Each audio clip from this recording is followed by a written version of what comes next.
Hello, and welcome to our parent webinar, proudly brought to you by Endeavour Foundation.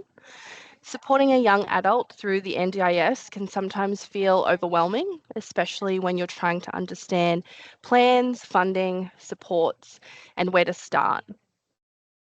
This webinar has been designed to provide practical guidance, clear explanations, and real-world insights to help parents and families feel more confident navigating the NDIS for services.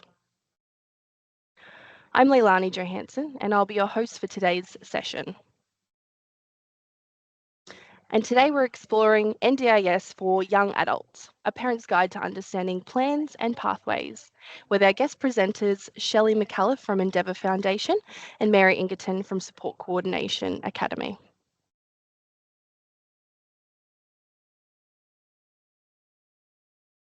As we gather online with attendees joining us from across Australia, I'd like to acknowledge the significance of the lands we all call home. If you'd like to honour the traditional custodians of the lands you're logging in from, feel free to share the name in the chat. It's always wonderful to see the many communities represented across the country. I'd like to begin by acknowledging the Gubbi Gubbi people, traditional custodians of the land on which I am hosting from today. In the spirit of reconciliation, Endeavour Foundation acknowledges the traditional custodians of country throughout Australia and their connections to land, sea and community. We pay our respect to their elders, past and present, and extend that respect to all Aboriginal and Torres Strait Islander peoples today.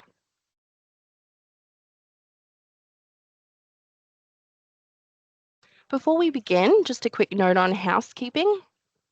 Your microphones and cameras will remain off, but we'd love for you to join the conversation in the chat. If you have any questions for our presenters, pop them in the Q&A section throughout the session, and we'll answer as many as possible at the end of the webinar. You'll also find a link to our privacy policy in the chat. If you have any questions about it, feel free to let us know.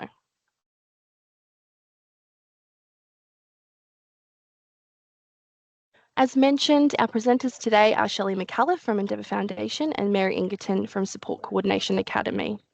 Together, they'll provide practical guidance to help you better understand the NDIS and explain what plans and supports can look like in day-to-day life.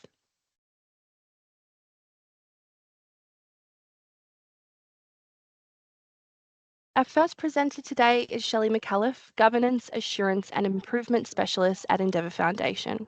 Shelley works closely within governance, quality and compliance and brings extensive experience with helping people navigate the changing NDIS landscape with confidence. Over to you, Shelley. Thank you so much, Leilani.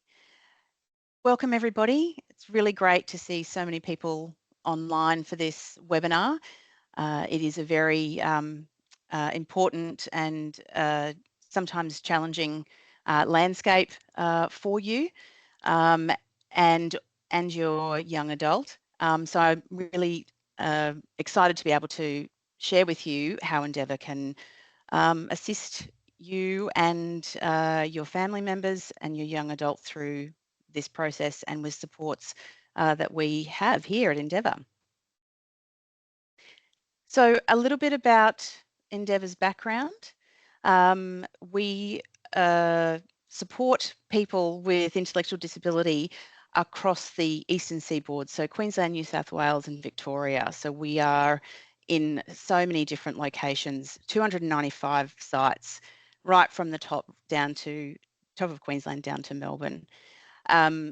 We support a lot of people through those sites, whether they be in their home, at our wonderful learning and lifestyle centres, in the community, through work and inclusive employment. And we have a very, very strong workforce helping us do that. And we're very, very proud to say that we are the largest employer of people with intellectual disability. In actual fact, 39% of our team are people with disability working with us and with our wonderful clients. So how can we assist you and your young adult to get the supports and live the best life with the best opportunities that they can? So Endeavour, will be able to talk through what our service options are for you once you have a better understanding of your NDIS plan, of what has been funded, what the NDIS might have, information they might have shared with you about those types of supports and your goals, and those of your, or those of your young adult, I should say. So once you have a good idea of that, we can have a look at what are those options for you, or for your young adult to be able to get the support they need. Then once we work through that process, and so that's a conversation, it's a really informal process, and it's one that will also probably give you a little bit more insight into your the possibilities of the NDIS funding that has been included in your young adults plan. So once we've uncovered that, we can look across the types of pathways that we have, which, as previously mentioned, at home, either be that living independently with other housemates, whether that be in the community, engaging in all sorts of social activities, and also through our inclusive employment programs as well. So there are many options, but then it's about how we can assist you to get those supports happening, and also to make sure that they are the best value for you and your young adult, and the funding that they have received. So if there are any other options as you move through, you might like to engage Endeavour in one or all of those services, but certainly over the journey with Endeavour, there's always opportunities to transition into new services, particularly with your young adult, as their life and their goals change as they move into adulthood and wanting potentially some more independence. So we can connect you with the team here at Endeavour that is going to be most suited to you, depending on those service options. So we have a large cohort of people who assist in their specialised area, whether that be employment, in the community, living independently at home, or enjoying many of the activities and options at our learning and lifestyle centres that we have so many of. So an important point though, if you have questions about what has been funded or how you might go about looking at the funding for your young adult or changing that funding, your best contacts at that point are the NDIA, your local area coordinator, or if you have, or your young adult has been funded, your support coordinator that can help you as well. So they're the best people to help you at that stage in relation to what funding you actually have and what you actually need. So like I previously mentioned, our pathways for support here at Endeavour for young adults is, like you can see, the home and living, community and connection and employment pathways. So these are all designed in relation to building independence, building skills that can assist your young adult to move through this next phase of their life. So home and living, that could look like, as I mentioned, independent living, which is supported independent living through the NDIS. It could be in a specialist disability accommodation location that has the functionality built into the home that allows much more independence than without it. And then, as in the home itself, all of those skill sets, those daily lifestyle, independence building skill sets in the home itself, we can assist with. Equally, and also too in connection, if that's something that is something that your young adult will need, we can also assist in the community and the social aspect, and as previously mentioned, through our learning and lifestyle hubs. And then in conjunction, we have so many employment options. So we have Inclusive Employment Australia, that is an option that doesn't require your NDIS funding. So that's an important thing that is that to note as an add-on. We also, if you are funded for support coordination as well, Endeavour Foundation through our Community Solutions arm, look at things like support coordination, but also to around improving relationships through positive behaviour support programs if that's required, and if there's any therapies that are funded that would that are there to assist your young adult to be able to achieve the goals that are set out in their plan. So in relation to employment, it's a really exciting time, and we have coming up in our next webinar transitioning from school. So schools transitioning pathways that will be coming up in our next series of this webinar to look at, again, what are the pathways there to building that independence? What are those working options after school? And also to what NDIS changes that are coming up might mean for you and your young adult into the future. So that link will be popped into the chat so that you can review that and hopefully join us with for that next time. There'll be some really interesting conversations and options that will be talked about through that session.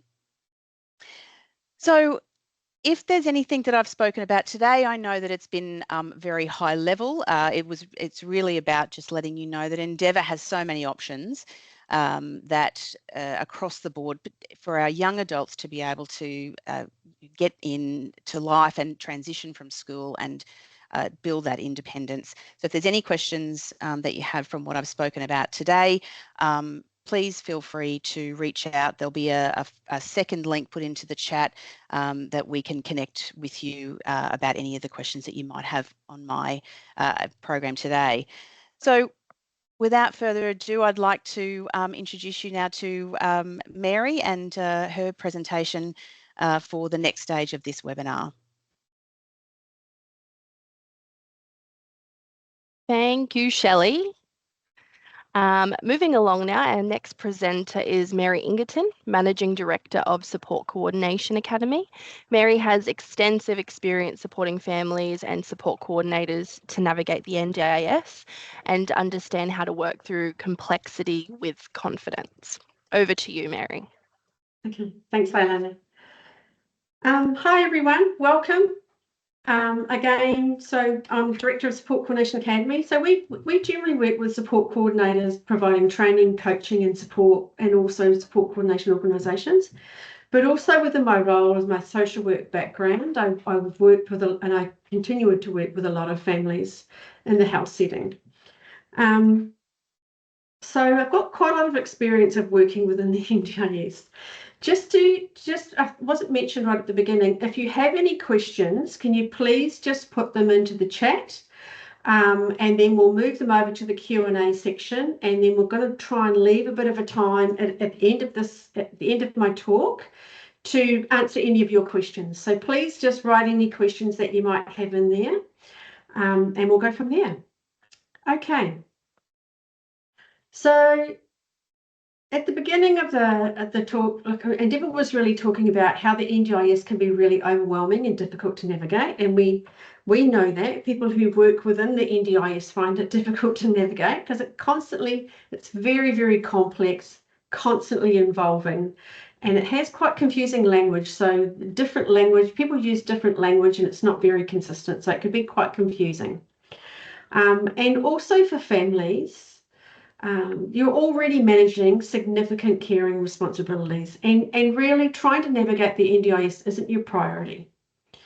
So today, the session, we're going to focus on some real practical information So what an NDIS plan means day to day, the differences between the core, capacity and capital funding or the budgets, what the NDIS funding can and cannot be used for, how to start choosing the right supports. And then I'm going to talk to you a bit about understanding how support coordinators can assist families. So I'm going to give you a bit more information about the support coordinator role, plus also the differences between, and it's a question I often get, what's the difference between an LAC and a support coordinator? What does that look like? So we're going to delve into that a bit deeper. So again, please write your questions in the chat and we'll hopefully have some time at the end to answer your questions.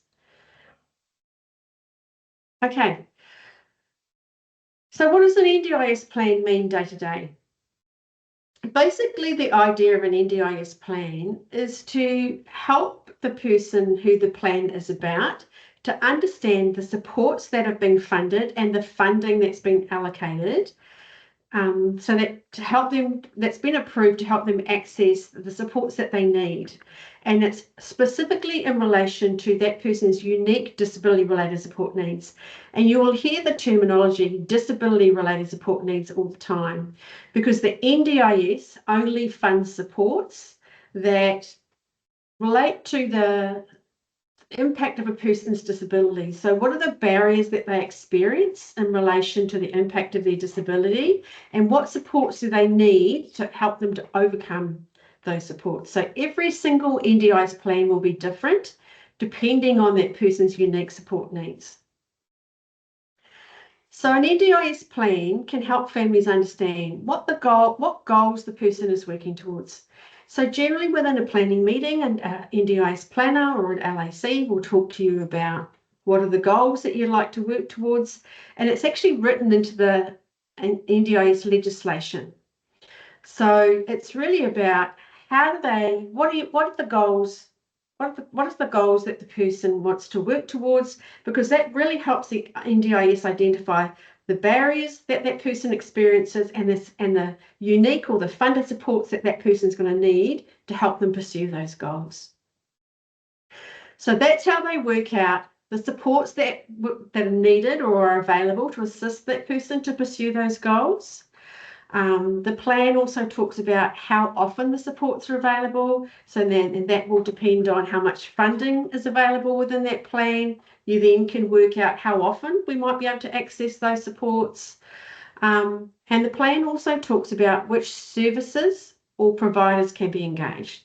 So that really relates to how the plan is managed. So is it managed by agency managed, so you can only work with registered providers, or is it plan managed or self-managed, so then you can access registered or non-registered providers?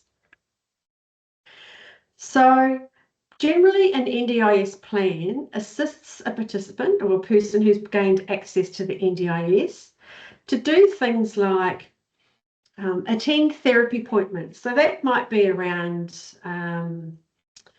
engaging a support worker to support that person to access that appointment. They might need assistance when they go to that therapy appointment. It might be about receiving support in the home. So that could be support to help them maintain their house, so like domestic support, or it could be support around personal care. It also might be about participating in community activities. So that might be about goals around gaining employment or more educational learning. It could be about building relationships and connections within the community.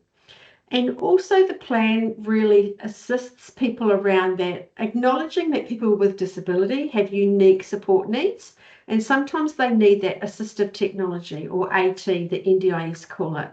So that could be access to consumables, or it could be access to equipment like a wheelchair or any equipment that might assist that person to complete activities a lot more easily. So generally on a day-to-day basis, that's what a plan means. So looking at delving a bit deeper into the different kind of budgets that we have at the moment. So they're core, capacity building and capital funding. So there's 3 different categories, and they have 3 different purposes and 3 different types of flexibility in how you use them. So core funding is generally helping with everyday supports and daily activities. So it's things like personal care, transport, assisting with daily routines, helping someone access their community, or it might be help within the home to maintain their home. So it's thinking about the things that you need on a daily basis. And the core funding is probably the most flexible. So core funding is generally flexible across all of the categories within the core budget, except for transport. Whereas capacity building funding, it's specifically focused around helping a person build their skills, increase their independence and confidence over a period of time. So if you think about what is the supports that I need to help me increase my resilience, or increase my stability in the way that I walk, or increase my ability to understand or have insight into my emotions, or so it's around that skill building and capacity building. So things like therapy is probably the most common one. So it could be psychology, could be a speech therapist, occupational therapist, or physiotherapy. Often support coordination is funding, so that's around support to help you navigate NDIS processes and implement the plan. Skill development. So skill development sits across a number of support categories. So they could be skill development around, say someone had a goal around wanting to gain employment in being a chef within a restaurant. They might need some skill development around learning how to do cooking properly within a specific way, or learning skills around how to hold down a job, or responsibilities around working, or skill development around communication. So skill development can mean lots and lots of different things. Employment preparation, there's a whole category around finding and keeping a job. So employment preparation, thinking around the NDIS, employment preparation is around how can the NDIS support the person to build their skills and independence and confidence around gaining employment. So it doesn't actually support you to find a job and hold down a job. It's more around building the capacity so that you're ready, so the person is actually ready then to go and get a job. So Inclusive Employment Australia is more that program with then you can link into, which is what was talked about previously, and it's funded, it's government funded program.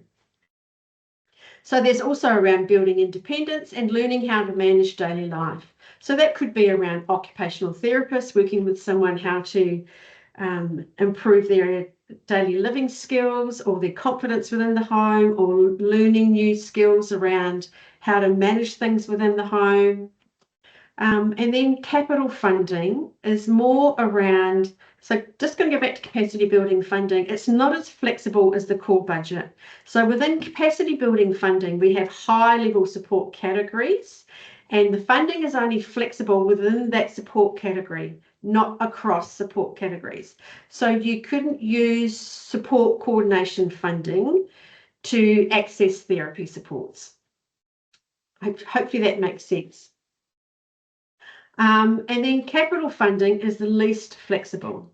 So capital funding are those more, quite often one-off and more expensive items. So they're things with like specific supports and equipment. So it could be high cost assistive technology or equipment. It could be modifications within the home. It could be specialist disability accommodation, or a specialist equipment like for safety or mobility or independence. So thinking around the different budgets, you've got core really helps with day-to-day support, so meeting those immediate needs. Capacity building is around increasing capacity, so building skills, independence, confidence.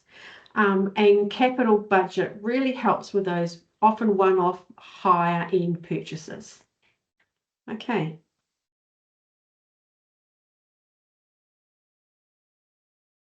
So thinking about what NDIS funding can and cannot be used for. So we know that the NDIS has created a list of supports which can help to really identify what supports can and cannot be purchased through the NDIS. But I suppose it's better to come back and have a think about that the NDIS funding is allocated around that person's unique disability-related support needs. So thinking about why the funding has been allocated, but also what is the intention of the funding.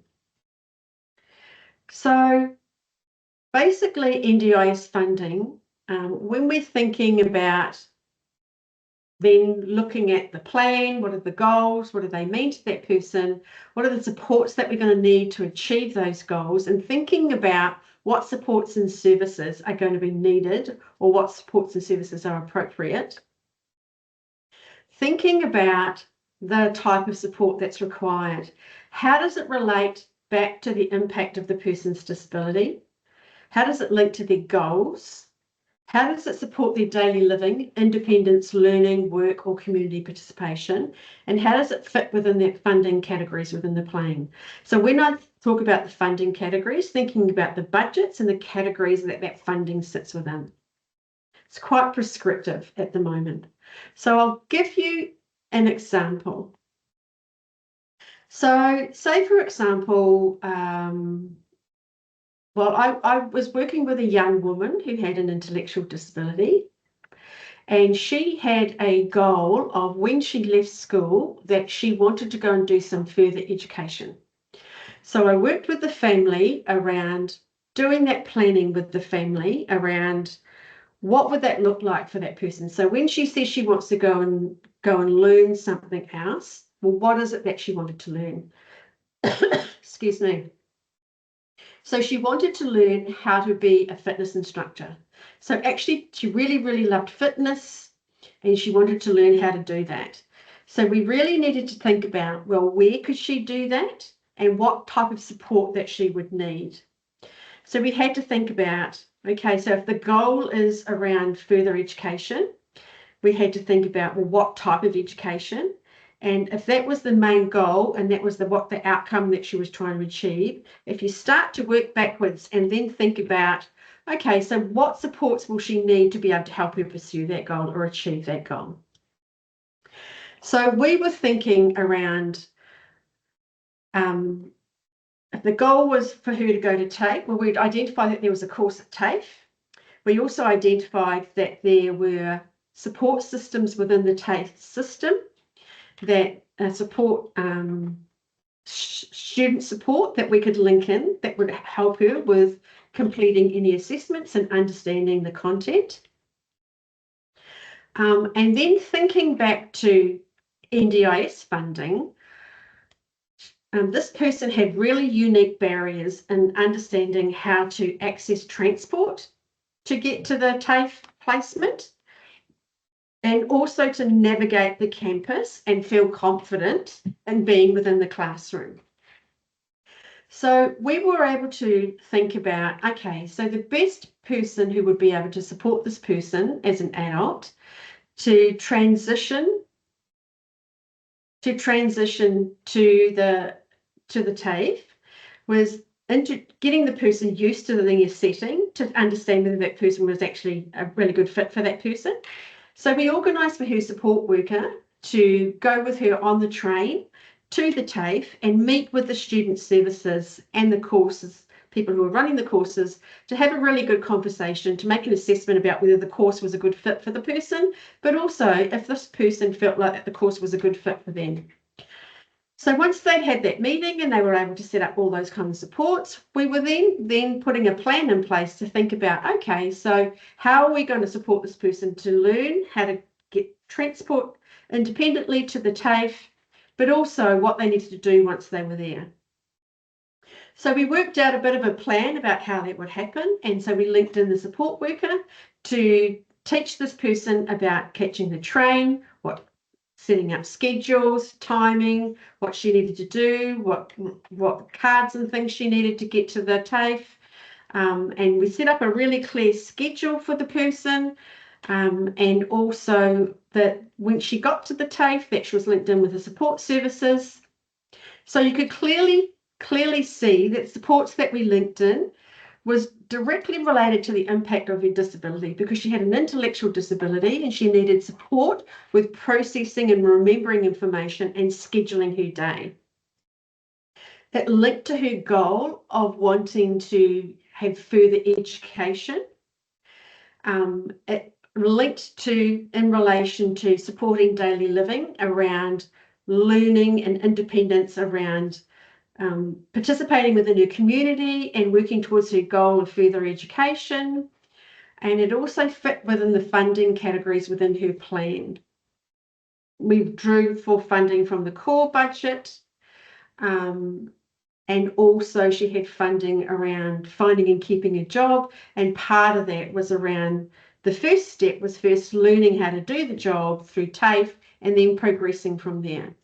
So really thinking about quite holistically how that was going to all fit together. So that was just a bit of an example.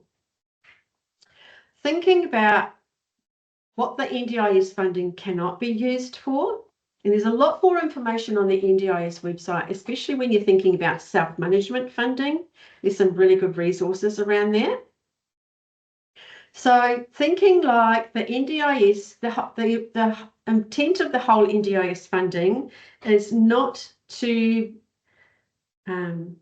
meet the need for everything in that person's life. It's really specifically focused around the barriers that that person the experiences due to the impact of their disability, or how their disability impacts on them on a daily basis. So how does that reduce their functional capacity? So what are the things that they have challenges with and need supports, specific and unique supports to help them overcome those barriers?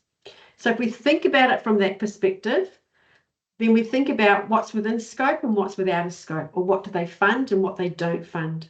So they don't fund everyday costs like groceries or rent or bills that everybody would have to pay whether they had a disability or not.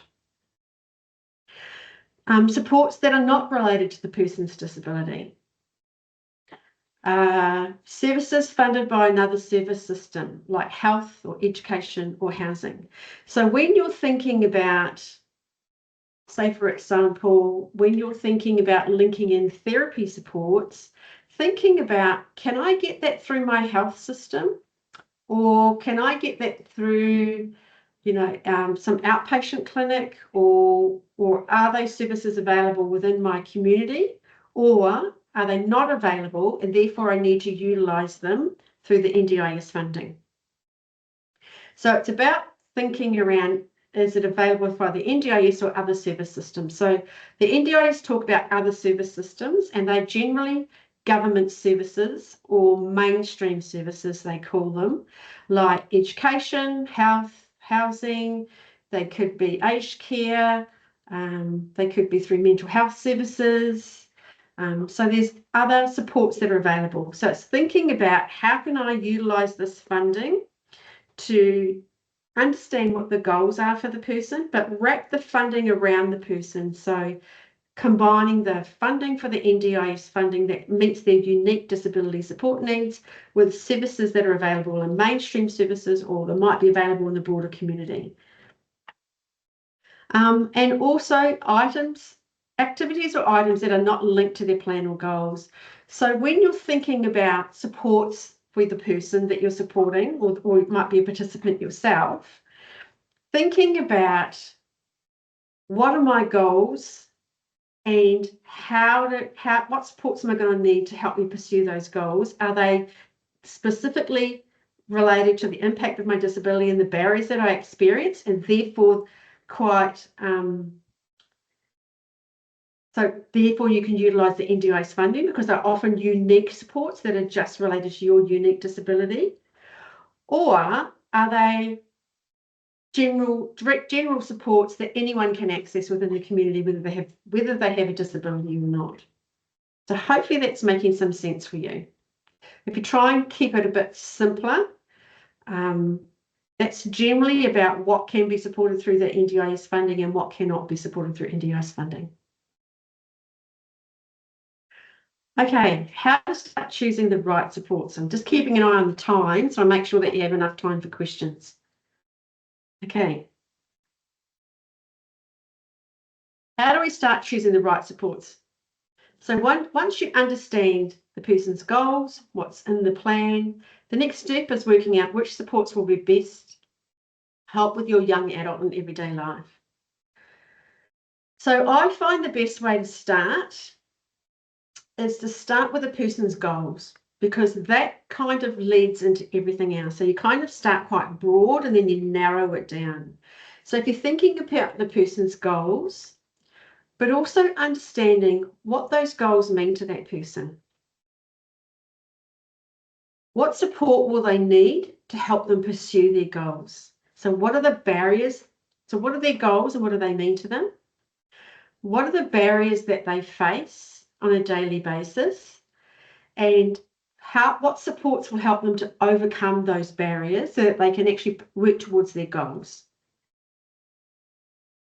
And then thinking about, from there you start to think about which providers or services, so there could be community services available, there could be mainstream services, or do we need unique funded services that are required, that are a really good fit in relation to supporting that person to pursue their goals. And then also thinking about, once you've started to put supports and services in place and wrap them around your person, thinking about what's working well now and what maybe is missing. So we're constantly reviewing and thinking, well, this one's working really well, but if we did this, it would work a lot better. So often when we're putting supports and services in place, it's constantly reviewing how well they're working at the same time. So often it really helps to think about, does this support relate to the person's goals? Will it help them build confidence, independence, increase their skills?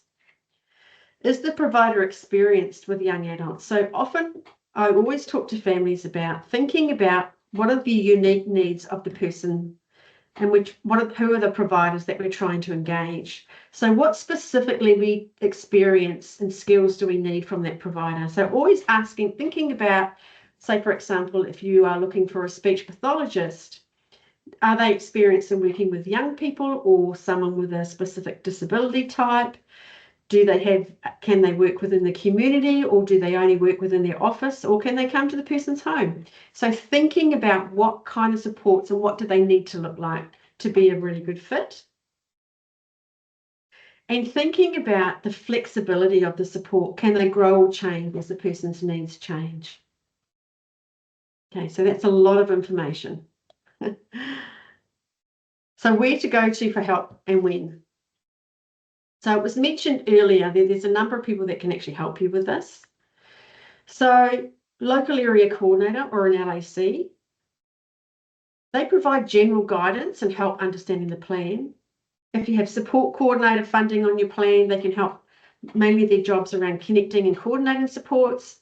Plan managers can help to give some advice, especially in relation to which providers that you can utilise, paying and tracking that spending and paying invoices. Often service providers have really good information, especially because they're working within that NDIS space. They can talk to you more about what the service options are, thinking about suitability and good fit and what the next steps might be. And anything to do with NDIS processes, so plan changes, reassessments, reviews, or formal NDIS decisions, contacting the NDIA. Okay. We're going to talk a bit more later on about the differences between the LAC and the support coordinator. So what I want to do now, again, keeping mindful of the time, just gives you some information about what a support coordinator actually does. I get a lot of questions from families around what support coordinators actually do. So support coordinators actually are a lot more complex role than what LACs currently do. So support coordinators help families understand how a participant's plan can be used. So they explain what the plan is, how the funding actually works, what the funding categories mean. They help families to actually plan out the budget and utilise the budget and really talk to families about supports and services that can be accessed. They connect, so they do a lot of research, they connect and coordinate those supports and services, and they ensure that the support network is working together towards shared goals so that not everybody's working in isolation. They support families to navigate the barriers that they might be experiencing and accessing of those appropriate supports. So they really try and do a lot more planning and figure out and gather a lot more information about that person's unique support needs. And as a family, how do they want to utilise that funding? And they also help to identify practical next steps.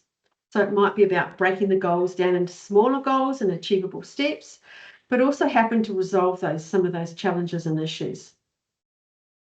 The aim of the role is to reduce some of the pressure on families and carers, helping to interpret and navigate those NDIS and other service systems. So giving a lot more information so that you can make some really good informed decisions about supports and services that you want for your person.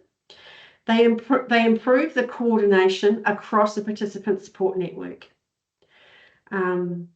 Again, supporting families to feel more informed when making decisions. It's not about support coordinators making decisions. A support coordinator's role is to provide the information and the context and provide you with upskill your knowledge and understanding about how things work so that families and participants can make more informed decisions. And it's really about building your confidence and understanding over time.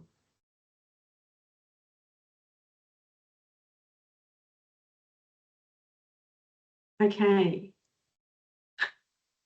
There's a slide missing. That's okay. I'll talk to you a bit more around the differences between an LAC and a support coordinator. So an LAC generally provides general information. They generally are allocated to work with families who have capacity to actually navigate NDIS processes and implement a person's plan. They provide general advice and they generally just check in on key points. It's not really ongoing. Whereas support coordinator is allocated when someone has more complex support needs and needs assistance to navigate the NDIS plan and navigate the NDIS processes and implement their plans. They need someone, often because there's more of a complex support network, so there's a lot more people involved, to help them coordinate and communicate across that support network, keep everybody on the same page. And a support coordinator works across the length of the plan or the life of the plan. So it's more ongoing. So hopefully that provides a bit of information around the differences between the two roles. Okay, we're going to go to a Q&A session. So I'm going to bring up the Q&A. Hopefully it will load. Yeah, here we go. Okay, so if you just want to put your questions in the chat, then Leilani will put them over to the Q&A. We use the Q&A because it helps us to keep track of where everything is.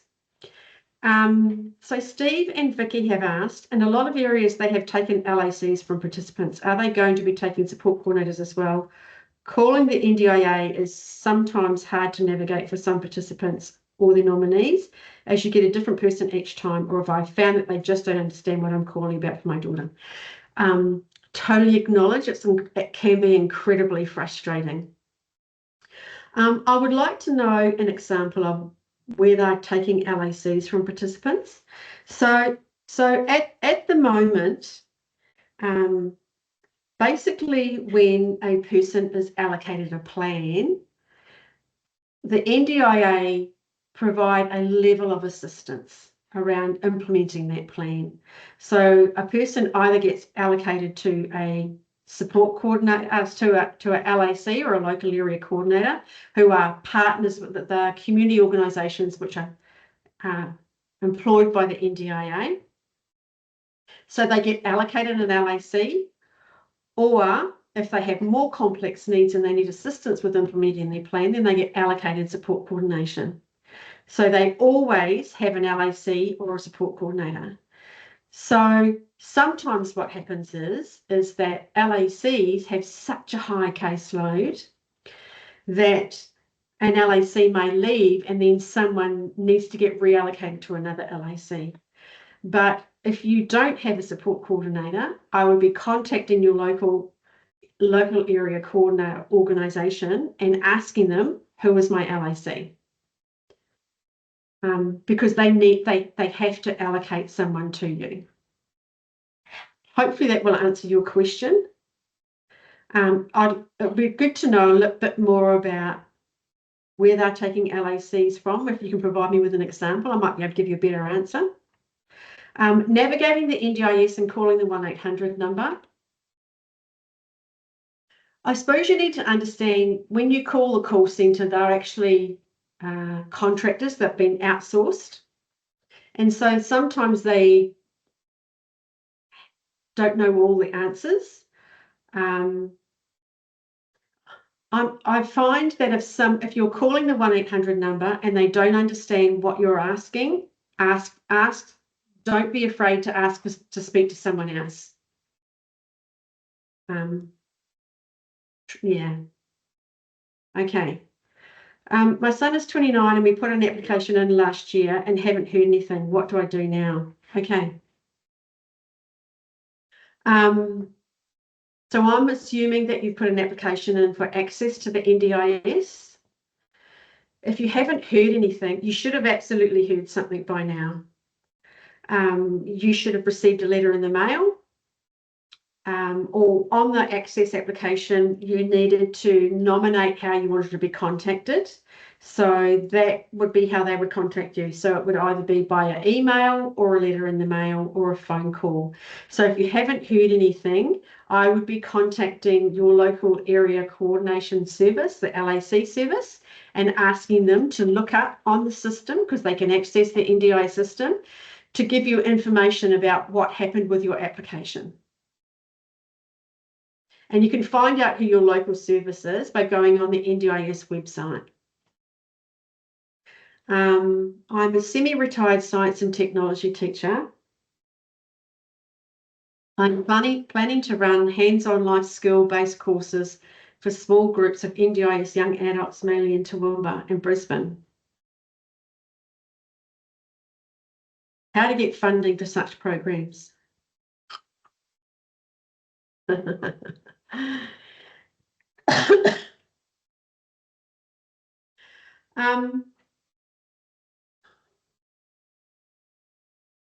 That's a really tricky one.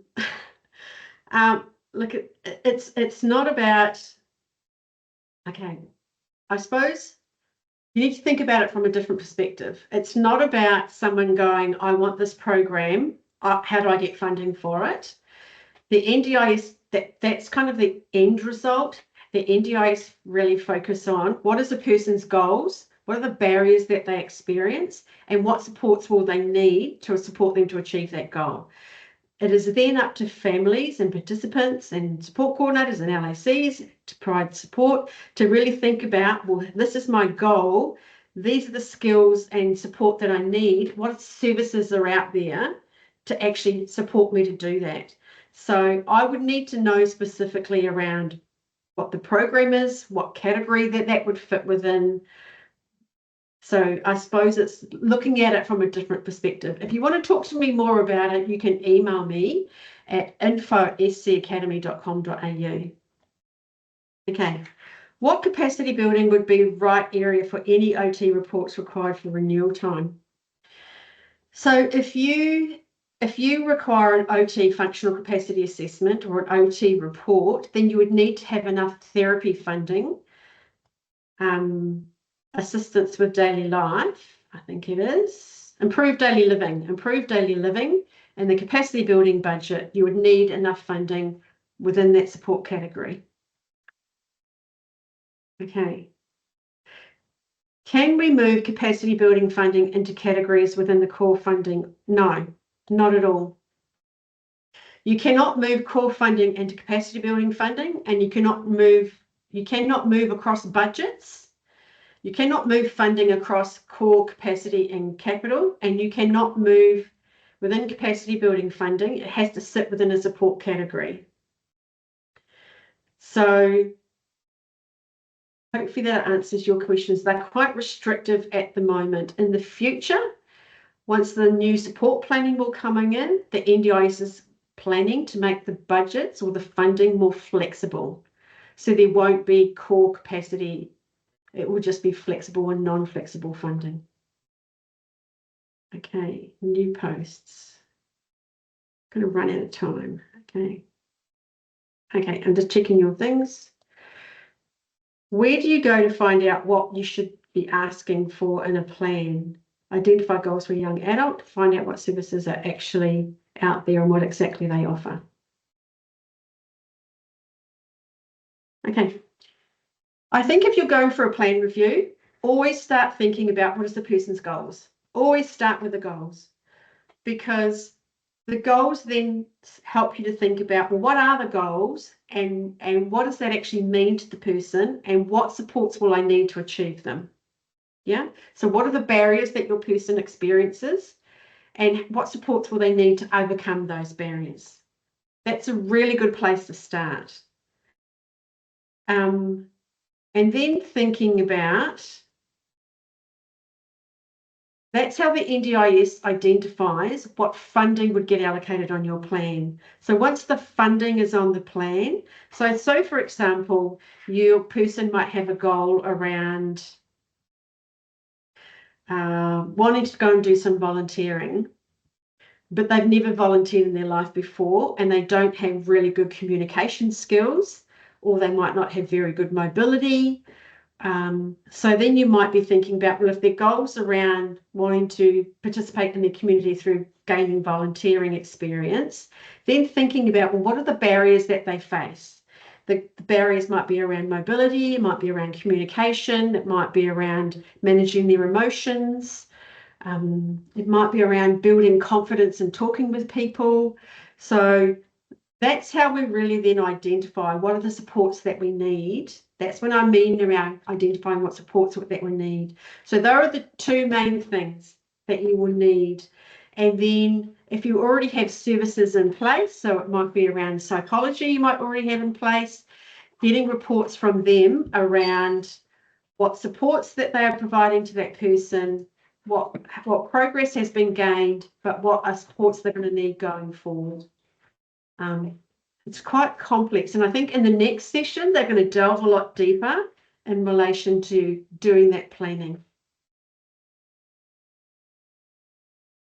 Yes, Rebecca. So Rebecca, only some plans allocated budget for capital. My son only has core and capacity building. During the planning process and the review of a person's plans and the discussions with either an LAC or a planner or whoever that might be, they will identify what the person's goals are, what supports they will need, and capital funding is only allocated if supports are needed out of that budget. So not everybody gets capital. That's correct.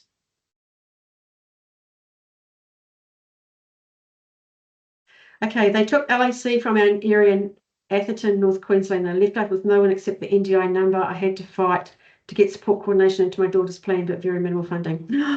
Okay, so the LAC provider actually moved out of your area. Okay, that makes a lot more sense, Steve and Vicky. Absolutely, you would need support coordination funding within your plan. Steve and Vicky, and anyone else that has questions around what you would need in relation, the kind of evidence that you would need to try and get support coordination, feel free to email me at info@SC Academy, and I can give you some ideas around that. Okay, new posts. Okay, this is the last one. We had a review in December 2025 and haven't had an update. What should we do? Go to NC, we don't have a support coordinator. Absolutely. Had a review in 2025 and it's now the end of May. You should have had an update of a new plan that's been rolled over or a new plan that's been allocated by now. So I would definitely be going back to your LAC and asking them to give you an update about what's happening with the new plan renewal. What was the outcome of the review in 2025 and what's the next steps? I would definitely be asking your LAC because they can actually look into the NDIS system. The LACs use the exact same system that planners and the NDIS use, so they can see what's happening. They will be able to find that information for you. Okay, right. Can't see any more questions. Again, thank you very much. I know that that's a lot of information, but feel free to email myself at info@SC Academy, or you can email Endeavour Foundation to ask them any questions around their supports and services. I'm going to hand over back to Endeavour to close off the session and to really talk about what the next session will be. Thank you very much, Mary and Shelley, for such a practical and valuable session. And thank you to everyone who joined us and contributed questions throughout the session. I hope many families will walk away from today feeling much clearer and more confident about their next steps. If today's session has raised further questions about NDIS plans and pathways for someone you support, please feel free to reach out via the link we just dropped into the chat. Our team is here to help you talk through options and support confident, informed decision making. In the next couple of days, you'll also receive an email from us with a recording of today's session and a copy of the slide presentation, so keep your eye on your inbox. Before we go, I'd like to share some information about our next parent webinar coming up in July. This webinar is called School Transition Pathways and NDIS Changes Planning for Community Access, Participation and Work After School. And it will be held on Tuesday, the 21st of July at the same time, 12 p.m. to 1 p.m. Australian Eastern Standard Time. This session is designed to help parents and families explore what life after school can look like for young people with disability, including community access, participation and work after school. We'll also discuss recent NDIS changes affecting community access and practical ways families can help young people stay active, connected, and build independence as they transition into adulthood. We've just shared the early access registration link for the July Parent webinar into the chat again, so be sure to secure your spot early and join us for this informative session. On behalf of Endeavour Foundation, thank you so much for joining us today. We hope this session has helped make the NDIS feel a little bit clearer and less overwhelming. Take care, everyone, and we hope to see you again soon.